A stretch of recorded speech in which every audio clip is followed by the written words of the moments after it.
हम अभी डिस्कस करने जा रहे हैं 3.5 कोर का अंडरग्राउंड केबल के बारे में। ये एक XLPE केबल है। आप देख सकते हैं इधर लिखा हुआ है KEI cable electric 1.1 kV 3.5 core 240 square mm A2XFY। A2XFY का मतलब होता है आपका XLPE केबल। XLPE एक इंसुलेशन रहता है, जैसे PVC इंसुलेशन बोलते हैं, ऐसे ये XLPE का इंसुलेशन है। PVC इंसुलेशन से XLPE इंसुलेशन थोड़ा अच्छा रहता है। PVC इंसुलेशन में हमारा हीट कैपेसिटी 70 डिग्री टेम्परेचर तक विस्टैंड कर सकता है, मगर जो कि ये XLPE इंसुलेशन है इसमें इसका टेम्परेचर 85 डिग्री सेंटीग्रेड तक विस्टैंड कर सकता है। तो जैसे कि मैंने बताया XLPE इंसुलेशन के बारे में, उसके बाद हम देखना चाहेंगे केबल के ऊपर क्या लिखा हुआ रहता है, उसका मतलब क्या है। KEI एक कंपनी का नाम है। केबल्स मतलब जो हम यूज कर रहे हैं मेटेरियल, उसको केबल्स ही बोलते हैं। इलेक्ट्रिक मतलब ये इलेक्ट्रिक केबल है, पावर केबल को इलेक्ट्रिक केबल बोलते हैं। 1.1 kV मतलब एक हमारा सिंगल फेज में उसका करंट कैपेसिटी 1100 किलो वोल्ट तक लेके जा सकता है। और ये 3.5 कोर इसीलिए बोलते हैं। 3 कोर हमारा रेड, येलो और ब्लू 3 फेज है। 0.5 जो है हम न्यूट्रल को लेते हैं। सो ये 3.5 कोर हो गया। 240 मतलब केबल का साइज है 240 स्क्वायर mm। और A2XFY हमारा XLPE केबल। अभी हम जाना चाहेंगे केबल के अंदर क्या रहता है। 3.5 कोर किस लिए इसको बोला जाता है। आप देख सकते हैं ये आपका red phase, yellow phase, blue phase और ये न्यूट्रल है।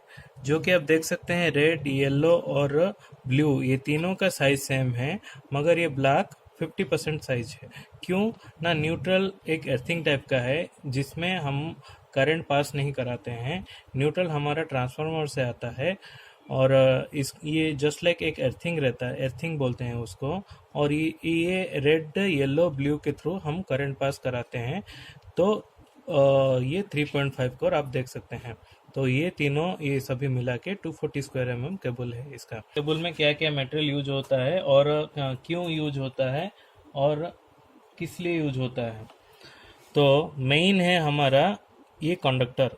कंडक्टर क्या होता है, करंट जिसके थ्रू पास होता है उसको कंडक्टर बोलते हैं। तो यहाँ हम एल्यूमिनियम कंडक्टर यूज करते हैं करंट को पास कराने के लिए, एक जगह से दूसरा जगह को पास कराने के लिए केबल का यूज होता है। मेन है ये कंडक्टर। ये सभी बाकी सभी जो मटेरियल है ये सभी इसका इंसुलेशन है। ये कंडक्टर को सेफली रखने के लिए और कूल रखने के लिए, प्लस मैकेनिकल डैमेज नहीं होने के लिए ये बाकी सभी मटेरियल यूज होता है। तो पहले हम देख सकते हैं, ये पहले आ गया हमारा कंडक्टर जिसके थ्रू हमारा करंट पास होगा।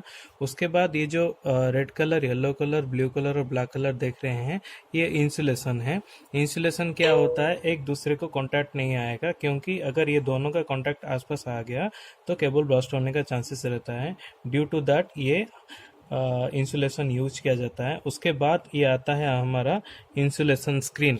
ये टोटल इंसुलेशन स्क्रीन क्या है, ये इंसुलेशन को प्रोटेक्ट करने के लिए इंसुलेशन स्क्रीन का यूज रहता है। तो हम इंसुलेशन स्क्रीन के बारे में देखें। नेक्स्ट हम ये देखते हैं, ये जो मटेरियल है ये है इनर शीथ। इनर शीथ क्या होता है, हमारा केबल को एक राउंड शेप के हिसाब से पकड़ के रखता है।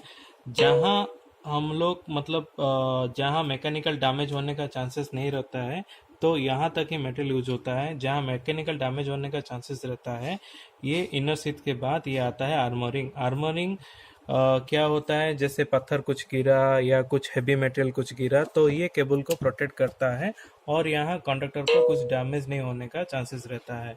और ये आज अर्थिंग भी हम लोग यूज कर सकते हैं। उसके बाद ये आता है आउटर शीथ। आउटर शीथ आप जो देखते हैं ये भी एक इंसुलेशन मटेरियल है। तो हमारा आर्मोरिंग के ऊपर ये आउटर शीथ इसलिए दिया जाता है क्योंकि आर्मोरिंग को टोटली वो कवर करके रखें। और ये देख सकते हैं आप, इनर शीथ से ज़्यादा हमारा ये जो आउटर शीथ है इसका थिकनेस, इसका थिकनेस ज़्यादा है। क्यों इसका थिकनेस ज़्यादा है ना, आर्मोरिंग को ये प्रोटेक्ट करने के लिए